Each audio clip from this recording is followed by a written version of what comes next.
Again. Hello and welcome to our November offering for professional development through the Center for Music Education at Georgia College. Today we have Mr. Marcus Hawkins with us to talk about edutainment in our band programs or in our music programs in general.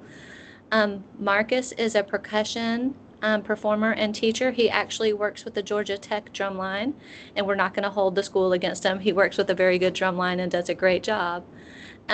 Marcus also is a music producer and composer, and most of us have used at least his arm circle song when we do band camp and things like that, so we're very familiar. And Marcus is also a devoted husband and father, and we're very excited to have him talk to us today about the music edutainment part of his career and how he came to start doing things this way. All right, Marcus, thank you for being here. Hey, thank you for having me. So, first of all, at least my outlook on everything that I do is that it's all connected. From the very beginning, when I sort of became a teacher, I was always looking for ways to connect to the individual, to the community, and to general people who were not musicians, right? So that's kind of the center of most of the things that I end up doing. When it comes to the way that I guess the media component of whatever it is I do came about was just out of necessity. At a certain point, when I left college, I was a performer for about 10 years. I performed corporate shows mainly. And then I decided to move back to Georgia and to become an assistant band director in my hometown in Milledgeville. And it was really only two of us, but we had a band that we had grew to about 225 students with two directors, which meant I was the guard instructor, I was the percussion instructor, I worked with the brass. Like we had to kind of divide out a lot of things. So it was out of necessity that we developed processes that could happen automatically without me personally being there or the other director personally being there. Now, from the earliest amount of time, I was very interested in sounds. I was very interested in music.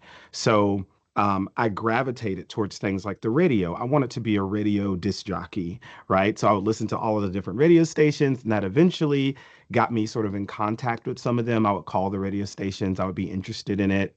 I started working in studios from a very young age. So I started to learn production from a very young age. That eventually helped me into sort of becoming very familiar with how do I create stuff in a studio setting? How do I record things, microphones? How do I use programs on computers to program electronic drums, 808s, hip hop beats, that kind of stuff? So, out of the necessity of me needing to create automatic systems, I came up with a whole exercise program, right? We would have to kind of stay over at the school. We would send the band across the street to the soccer field to start rehearsal. And the drum majors would push play on a playlist. And there was a stretching song. There was a song that worked on basic tendus, ronde-de-jambes, pliés, chassés, like basic ballet training stuff, first position, second position, all of this stuff. There were songs based off of calf raises. That was kind of the first one that went sort of viral throughout sort of the nation. Even last year, I think uh, eight people out of the top groups at BOA Grand Nats were still using the calf raise song, right? I need to check this year. BOA Grand Nats is happening right now, right? I think there were about five or six of them. There was a jumping jack song, there was an arm circle song, there was a push up song, and then there was one that they used to take a lap, and everybody would kind of sing and clap and go along with the songs. Now, um, that worked out for us because it was an automatic system that just ran whether we were there or not. Everybody had what they were supposed to do.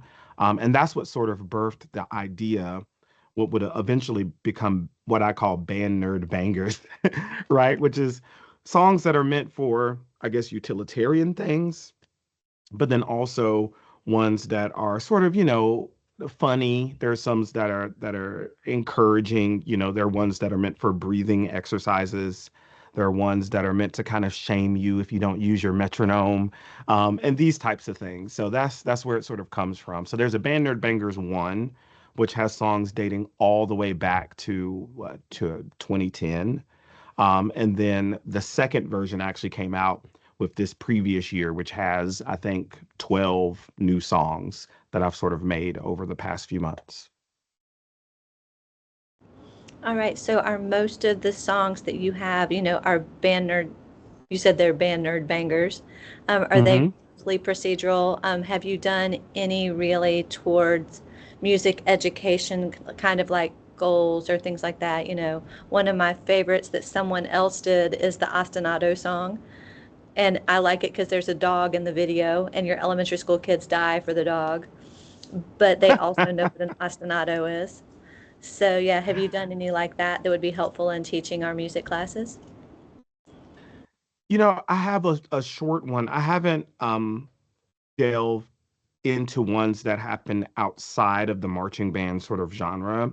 Oh, I do have ones that, at least one specific one on the most recent album, that does go over what I call the band goats. So it does talk a little bit about Frederick Fennell. It does talk a little bit about John Philip Sousa. But it's kind of a short song.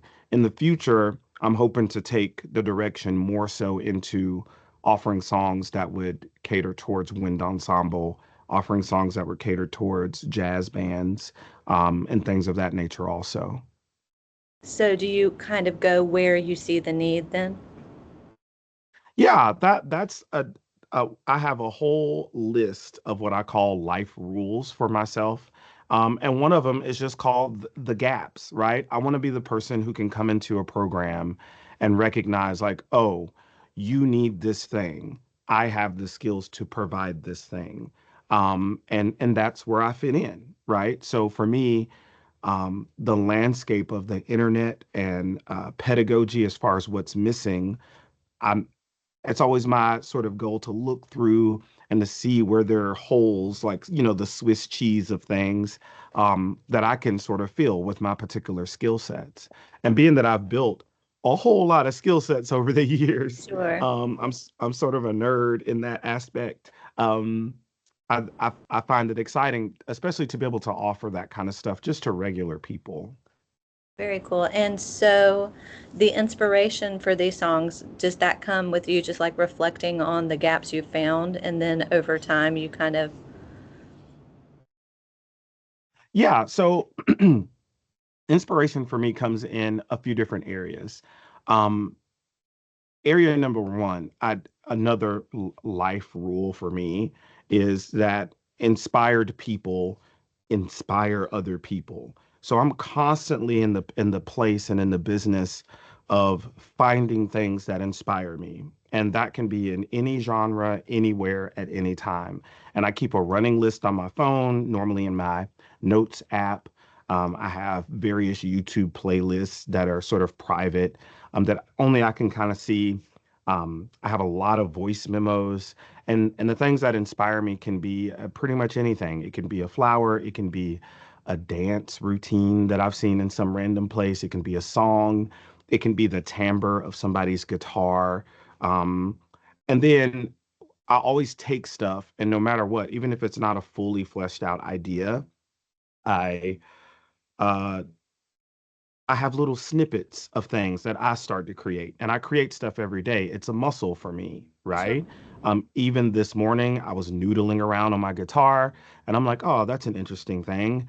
And I'll normally record it, and I'll record like what my fingers are doing, and then I'll just move on about my day. And I might come back to it later. It might become a song next year, 2 years from now. I don't know, but I'm constantly in the area of being inspired, and I'm constantly working the muscle of creation. So when it's time for me to sit down and to come up with a song, like a breathing song, the ideas come quick to me because I'm never not creating stuff. Hmm. Does that kind of Yes, make sense? that's amazing to me. I am constantly, listening to music and going, how do they get from here to there? Because there was a day where this did not exist, and then there was a day where it did. So, um, DeAndre, Justice, Bernard, and Tashea, do y'all have any questions? Because I'm about to switch over toward technology if Marcus doesn't mind. I have a question. All right, Justice. Um, I heard you say about voice memos. I do the same thing. Do you, but I don't always go back to actually do anything with them. Where do you find the motivation to actually go back and do something with those? That is a oh, that's a hard one. And honestly, I'm a nerd, so I've looked this up for years. How do people find motivation? And can you teach it? Right? Because obviously all of us are teachers. If I have a student who's not motivated, or if I at some point become unmotivated about something, is there a process to reliably get people to that point? I don't know. Both of my parents were hustlers. Both of them had multiple jobs growing up. I've always done that. Even now, I stay up to 3, 4 in the morning just doing things like because I want the Marcus 10 years from now to look at the Marcus right now and say, man, that guy was awesome. Like he did it, you know? And even now, I want the 40-year-old Marcus to look back at the 30-year-old Marcus and be like, I like that dude. I want to know who that is. So if anything, that's what keeps me motivated, right? I do have a legacy that I'm going to leave, not only a familial legacy of inspiring emotional intelligence, of inspiring kindness and creativity over consumerism. Um, but part of my legacy is just to work hard. I'm not super smart. I'm not cute. I'm not talented. I'm just a hard worker. And if anything, that's what keeps me motivated. You said that you kind of have a checklist through the day. Do you have a certain time during the day that you spend and make sure that you go back and do those things? It's just a part of my life, honestly. Like when I'm in the car, I think is when I'll go back and review a lot of my stuff. Um, I have certain lectures that I listen to. I have certain podcasts that I listen to um, when I'm in the car.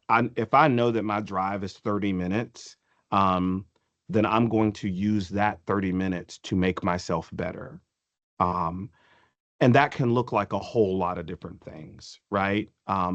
But that is one of the times that I'll start to go back through my playlist of voice memos or my YouTube playlist of whatever the thing is I happen to be studying at that time. And I know that's not for everybody. I try to tell people I am a little crazy, but if people can kind of latch on to that little like 2% of craziness, then I think most people would sort of be okay. The life that I live is definitely not for everybody because it's a lot, and I do understand that. But for me, it's about optimizing the time that I have because I do have a lot of young kids, and when I'm with them, I am fully with them. My phone is not near me, the TV is not on. I am spending time with their spirits. I'm spending time with them. So when I do get time, I'm very specific with what I'm doing with my free time. Mhm.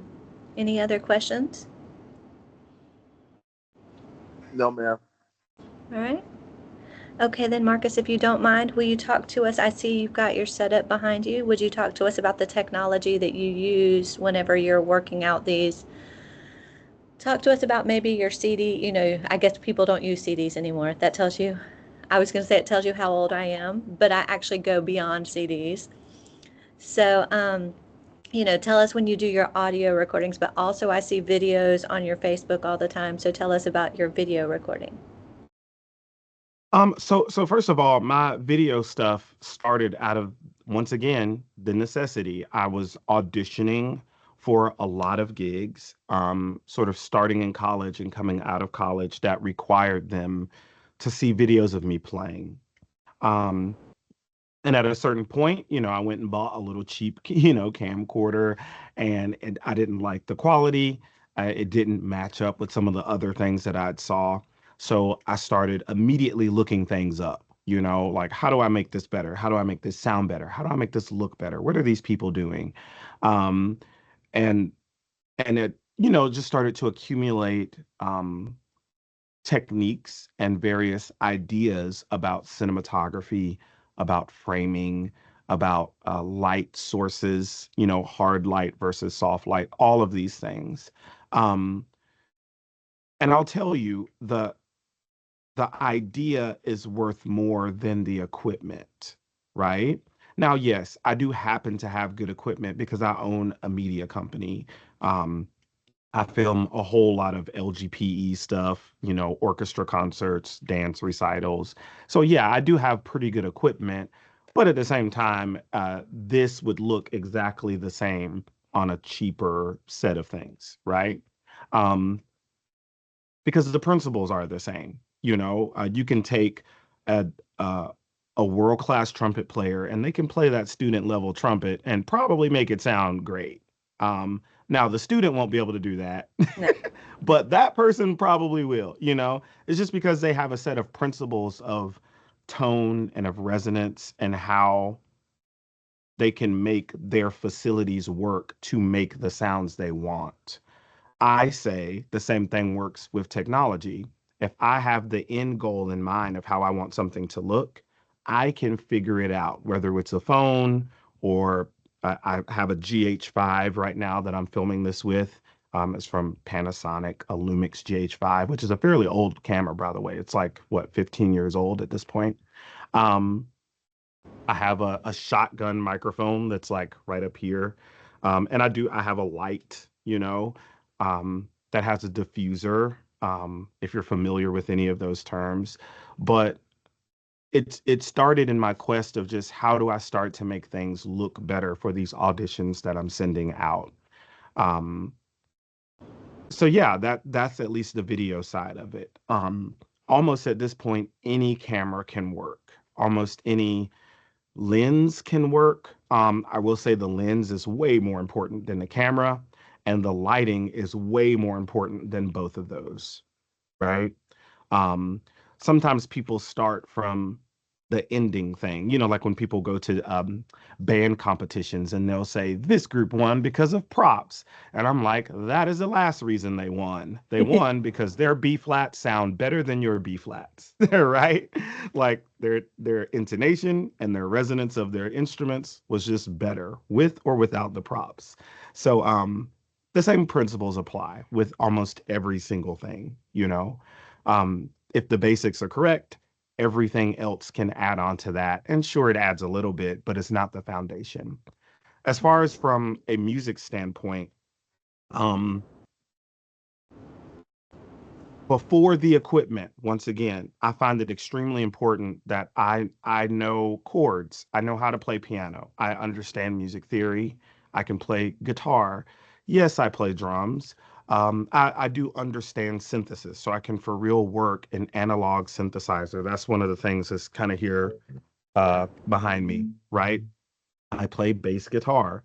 All of these things combined to where I understand how to build tracks and at least replicate what the real people would do. Can I at least fake like a bass player a little bit, right? Yes, a little bit, right? Um, can I at least fake like a pianist? Yes, a little bit, right? So that's important. I record into Logic. It's based off of Mac computers. With that, uh, I have a lot of microphones. My main microphone, I use only one in particular. It's a TLM 103. I'm not sure if you guys can see it in frame. Yes, you can. Yes. It's a TLM 103. It's from Neumann. It's very expensive. You don't need this microphone. It costs like $1,800. You don't need this, right? Um, but I do this for money. I make money with music. I would say if you know what you're doing and you have your principles correct, you can get a $150 microphone and achieve similar results, Yes. right? Um, Once again, the principles are more important than the thing, right? Can you give us Um, an example? I'm sorry. Can you give us an example of like a $150 microphone that might be good to get us started once we have our principles in place? yeah, so something like an Audio Technica 2020. Mm-hmm. I would say that's a good one. Most people have heard of like the basic handheld microphones, like the Shure Yes. SM58, like something like that. You can find those used for like $50 now, right? Um, and yeah, I mean, in general, more expensive microphones do sound not necessarily better, but they're more versatile. I will say that. They're Mm-hmm. more versatile. Um, so for me, I have a specific microphone that matches my voice very specifically, and um, it can work on female voices. It can work on very low pitched voices. It can work on drums, on guitars, or whatever. So you don't need that though. The biggest thing is that the idea is worth way more um, than the equipment, right? I have to keep saying that because an incredible amount of songs that people like that are on the radio aren't a lot of times recorded with extravagant equipment all the time, you know? So that's something that's important. All right. So as a teacher, if I come up with, either something that I need to make, like you said, a procedural type thing to keep my class running, or maybe even like a project that the students might do using this kind of stuff, is this kind of something that you could? This is going to go way back, but when I taught at Woodland, I think I bought a Yamaha set and it came with the analog board and like crappy microphones and XLR cords and two perhaps monitors that stood on little stands in the corner. And I think I recorded pretty much in the Notes app in my phone, which is probably terrible. It's better now than it was back then. But we could do something perhaps even like project oriented with our students or something that we could use internally.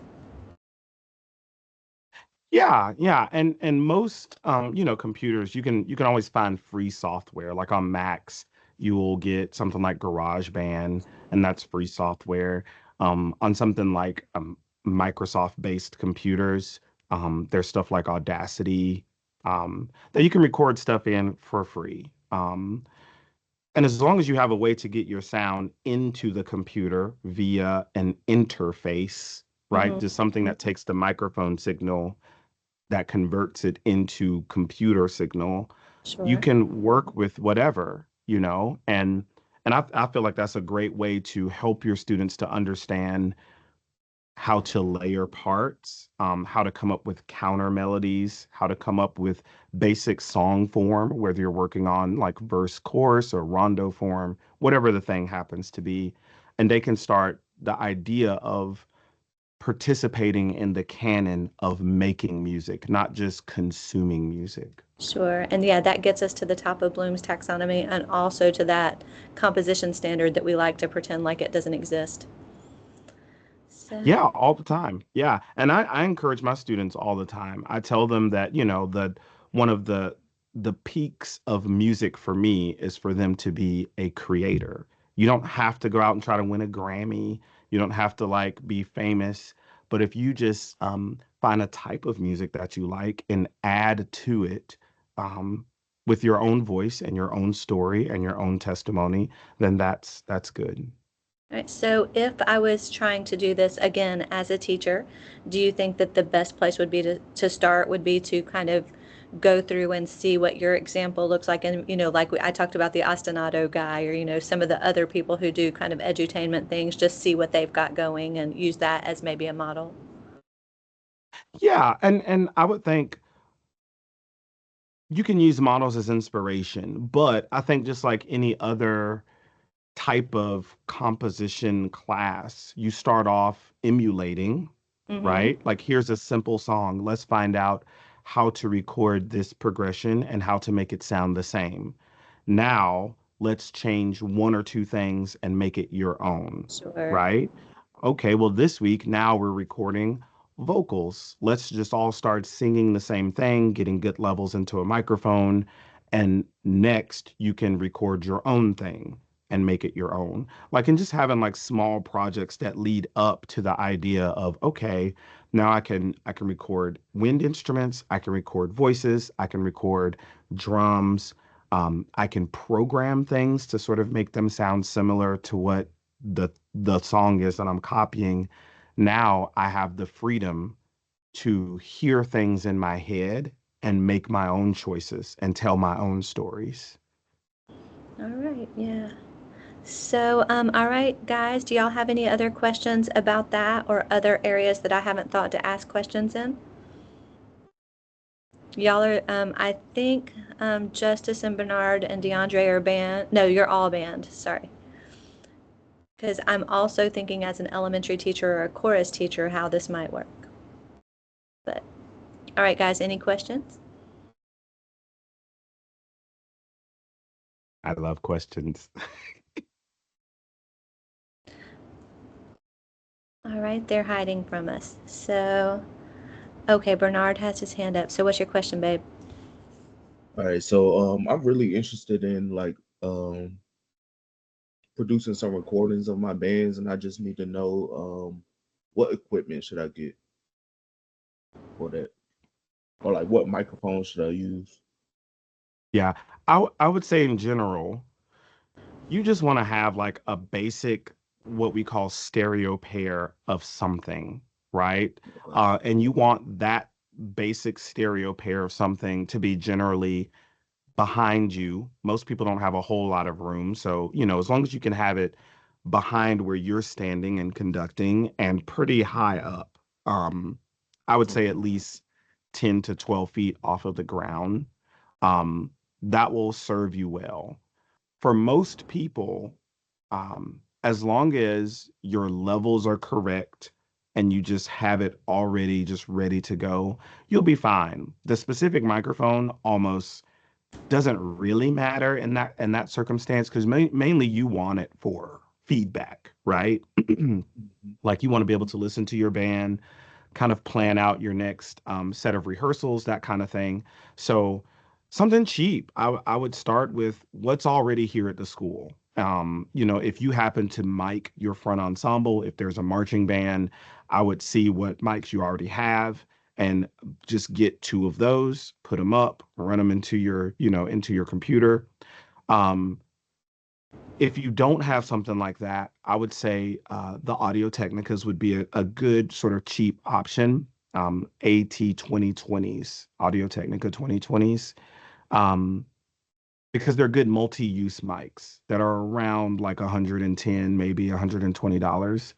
Um, and I would say that's a good starting point. You can find mics that are cheaper, but you do run into the issue of longevity. They'll work for like a year and then they'll cut out on you and you have to buy them again, right? So I would say a good solid starting point would be around that price point. Um, and then yeah, after that, I mean, once it's in your computer, you just what we call panning, which means you move one of them to one side, another one to the other side, and that's how you kind of have it. Um, I'll also say another thing that works out well for a lot of people that I've had to set up before is you have a way that you can trigger this recording remotely. So, like if you have a keyboard that's wireless and you just have it sitting on your podium. I've literally Velcroed it to people's podiums before, and you push the little space bar and it's recording. The kids don't even know, right? And you're going throughout your rehearsal, you're doing your things, you press whatever, the space bar again, it stops recording, and you just move along like that. I end up recording most of my rehearsals just so I can see how I'm teaching. um, I can perceive the facial expressions of people who are in the class, like who is really paying attention. When did I lose people? Did I explain something crazy? Right? Like, I need to see all of that. My gestures when I'm conducting, like, was it as clear as I felt in the moment, or did it just feel good to me? Like, so I record almost everything, both video and audio, and I review it like it's game tape. But once again, I am crazy though, right? But it's made me a better teacher. And by the way, I do have trusted teachers who are, I'm 40, so they're 50 and 60, and I send them my videos periodically and they review them for me. Um, so I have trusted educators that I will just send my stuff to and they're like, "Oh, well, yeah, this is on track," or "That's crazy." Like so I'm always kind of filming myself and filming my groups. Yeah. All right, any other questions while we have him here?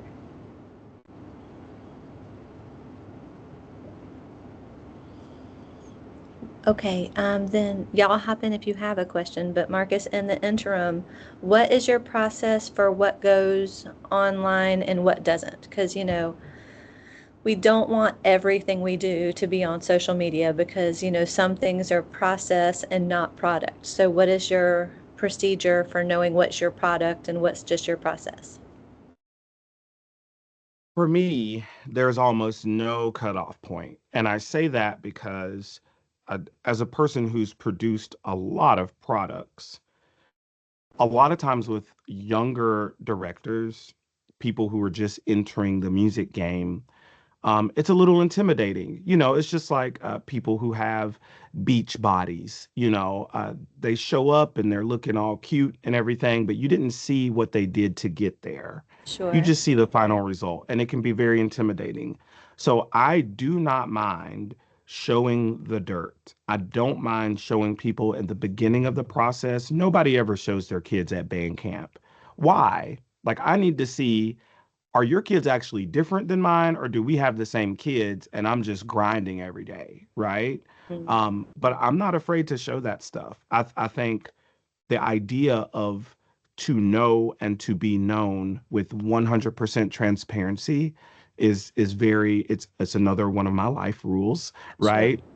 That I don't have anything to hide, right? I want you to know that the product is because of the process, Hmm.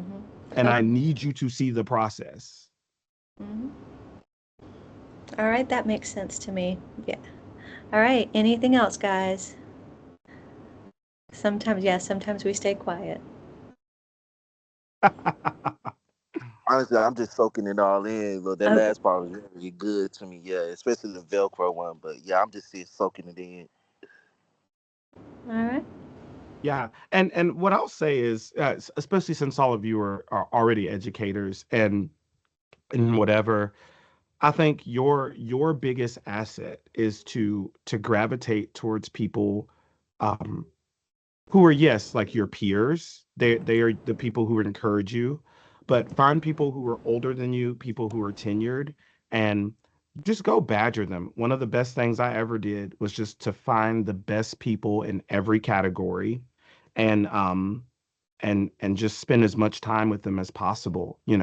When I started for real getting into video stuff, I found for real people who filmed Hollywood movies, and I was on film sets with them. I was on the film set of Hunger Games, like just watching. you know when I really started to get into sound and audio stuff, I found the absolute best people that I could, and I was like, can I wrap cables for you? Can I just come and help you unload your truck and just see what you're doing?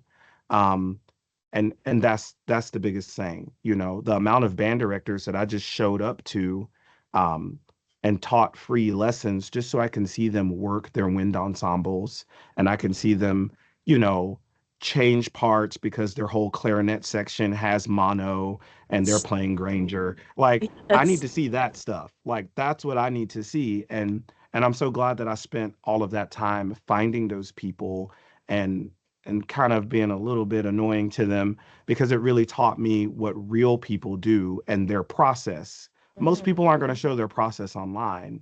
sure. You're going to have to be physically there to see it. Mhm. Um, and and kids are the same almost everywhere. Yeah, I mean, some people have more money because of the communities, but the kids are the same in general. But some people have just figured out a way to make their personality and the way that they teach have synergy with their community, and they push every day. All right. Yeah, and this group is very fortunate. We have Jay Woocher, when he retired, he moved down here to Lake Sinclair. So he's actually the other teacher for the student teaching and fieldwork courses that we do here at Georgia College. I teach one section, he teaches the other. So about 50% of these work with me and 50% work with him. So, in terms of the kind of people that you want to see behind the curtain, they're doing, they have a great opportunity to work with somebody who's been doing it for a while. Nice, And nice. Shay, Mhm. Shay asks, sorry, how long did you teach? I've been teaching since high school technically. So I was officially like employed as a band director for 3 years. Um but I'm a percussion specialist now. So I live in Cobb County. I work with a lot of the high schools here. And yes, I work with Georgia Tech. So I tell people I've gotten to live the life of, 5 or 6 careers just because simultaneously I'm seeing, the process of 3 or 4 wind ensembles preparing for LGPE at once. Like I get to see them every day. I've gotten to go through, most band directors will get, 35, 40 years if you're lucky of teaching. So they get that many seasons. I've gone through hundreds of seasons at this point because I get to do 4 or 5 seasons at a time. Mhm. And I've done that since 2004, you know? So, yeah, I've been teaching for a good bit. And if you allow yourself to use the time, right? I've been cooking for 35 years, but I'm not a chef, Mm, right? So the longevity of it all isn't the only thing that matters. Have you allowed yourself to learn with that time? That's what matters, right? So it's not just that somebody's been a director for however many years. What did you actually learn is what really counts. sure, sure. Yeah, you're so cute since 2004. My children were born in 2004. Yeah. You also, the first time I ever had asparagus was at your house. Oh yeah, Jay loves asparagus. It's the only thing green he ate for years, but I he didn't. know. Yeah. So I had forgot. Was that in Stockbridge? It was at Lovejoy whenever he was teaching there. Oh, so it was in McDonough. Yeah. Wow, I forgot Hmm. about that. Hmm.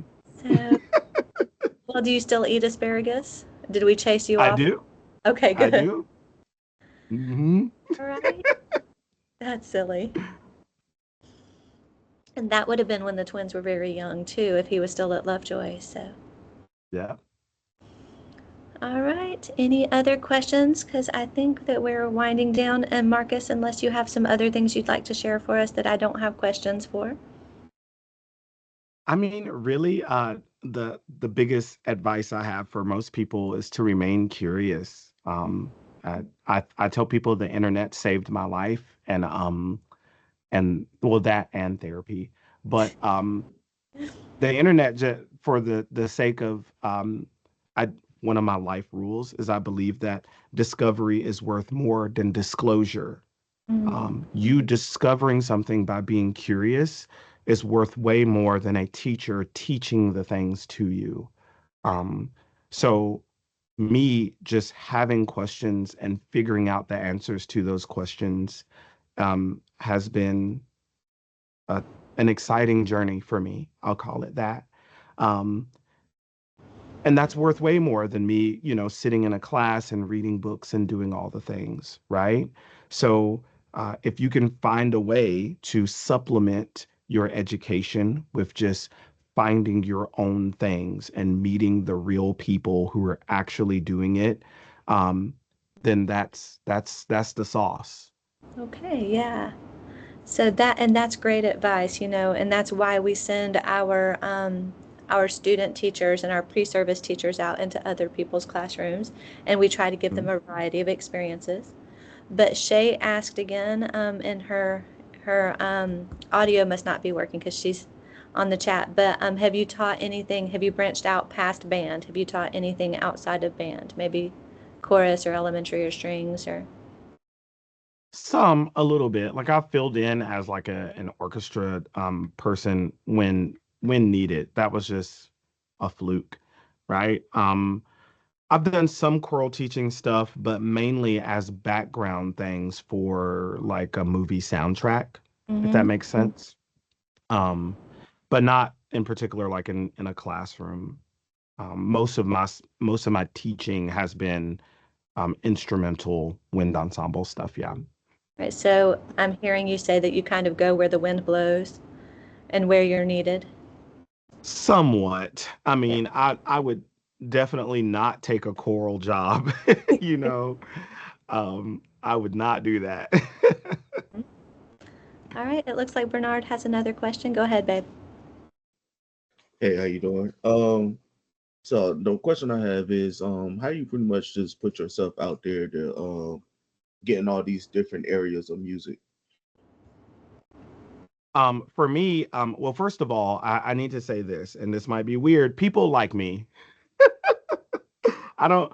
It's important. Yes, I have skills, right? But I'm easy to work with. I'm a yes person. Like I'll figure out how to make it work for you. Um, so I think that's number one. Thing number two is there's nothing that's more important to me than any other thing, right? So I treat clients like God treats sin.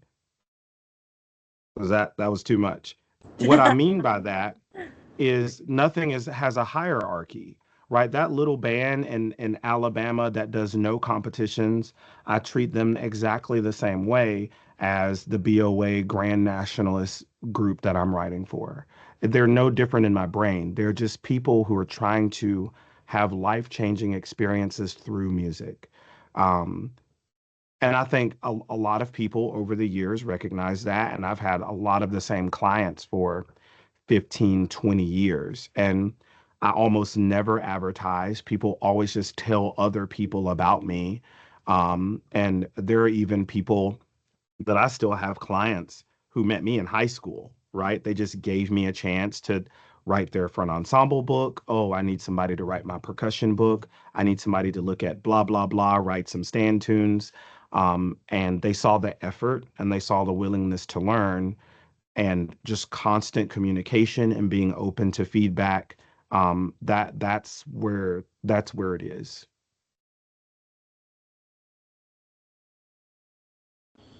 All right, well, thank you, Marcus. I think that, yeah, we have gotten to the end of our questions, and thank you so much for your openness and your willing to lay that procedure bare, so that we can, follow in your footsteps.